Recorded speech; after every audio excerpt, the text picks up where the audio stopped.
مەسرور بارزانی دۆخی ئاوارەکان لەگەڵ سەرۆکی ڕێکخراوی سەماریتان پێرس تاوتوێ دەکات.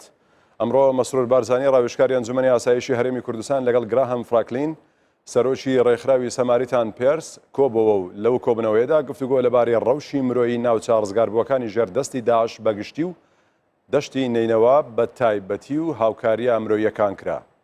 مەسرور بارزانی سوپاسی فرانکلین گراهامی کرد بۆ دۆستایەتی دێرینی لەگەڵ گەلی کوردستان و پێشکەشکردنی هاوکاریە مرۆییەکان بەو خێزانانەی لە کەمپەکان دەژین کە بەهۆی شەڕی داعش ئاوارە بوونە. هەروەها بیرروڕا لەبارەی هەوڵەکانی بەرقەرارکردنی سەقام گیری و دابینکردنی ئاسایش بۆ کەمینە ئاینیەکان ئاڵوگۆڕ کرا. لەو کاتەی دەگەڕێنەوە زێد و ماڵی خۆیان.